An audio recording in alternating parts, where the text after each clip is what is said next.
मैं फिर सवाल पूछ लेती हूँ। 90 कदम मोदी सरकार ने आगे बढ़ाए, 3 काले कानून को पीछे ले लिया। अब मुझे ये बताइए कि आप उस 10 कदम को उठाने से क्यों कतरा रहे हैं?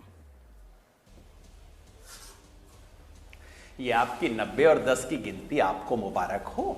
जो इस आंदोलन की धुरी थी, कृपया करके इस आंदोलन चलाने वालों को और इस आंदोलन में बैठने वालों को तय करने दीजिए कि आंदोलन की धुरी क्या थी।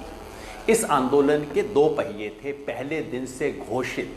आप कभी भी हमारा 2 मिनट का वक्तव्य भी दिखा दीजिए जिसमें हमने इन दोनों चीजों का जिक्र ना किया हो। नंबर 1, 3 काले कानून रद्द किए जाएं। नंबर 2, किसान को एमएसपी की गारंटी दी जाए।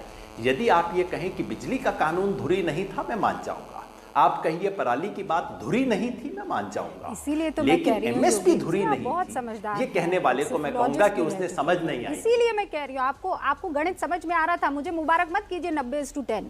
इसीलिए मैं कह रही हूँ कि 90% हुआ, 10% बाकी है। आप वो कदम क्यों नहीं उठा रहे? अब मैं आगे बढ़ती हूँ। योगेंद्र जी, आपका वादा है कि आप साथ रहेंगे, बाकी तमाम मेहमान भी है। भानु प्रताप जी, मैं कहता हूँ 50 हुआ, भरोसा नहीं है। योगेंद्र यादव ये कह रहे हैं 50 हुआ है, 50 रह गया है, 90 नहीं। धन्यवाद कहते हैं और हम आगे बढ़ेंगे। Okay sir. भानु प्रताप जी,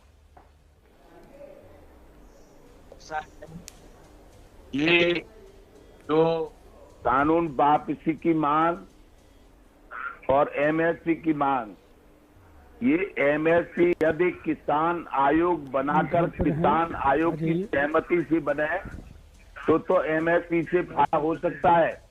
यदि सरकार एमएसपी तय करेगी तो आज भी सरकार की एमएसपी गेहूं की 2000 है और 2000 पे ही यदि खरीद करी जाए तो 1 बीघा में 3 कुंटल गेहूं होता है, 6000 का बिकता है और 6000 पट्टी पे खेत मिलता है, 6000 ऊपर से लात आती है, किसान को घाटा ही घाटा रहता है। इसलिए मेरी मांग तो केंद्र सरकार से है कि किसान आयोग का गठन करके 75 साल की किसान विरोधी नीतियों के कारण जो किसान कर्जदार हो गया है उस कर्जे को माफ कर दिएगा और किसान आयोग का गठन कर किसान आयोग को एमएसपी तय करने का अधिकार दे दीजिएगा। इससे तो किसान का हो सकता है भला।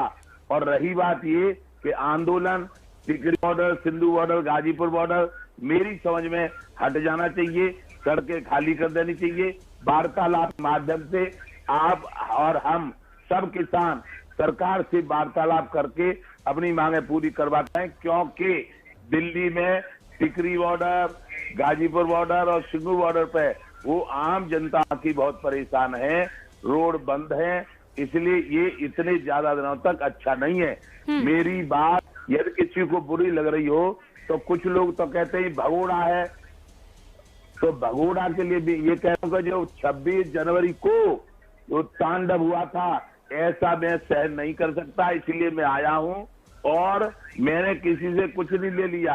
अब कुछ लोग कहते हैं भाजपा से रकम ले ली मोटी। अब तो कहते रहो, झूठ बोलते रहो। मैंने कह दिया सीबीआई की जांच होनी चाहिए।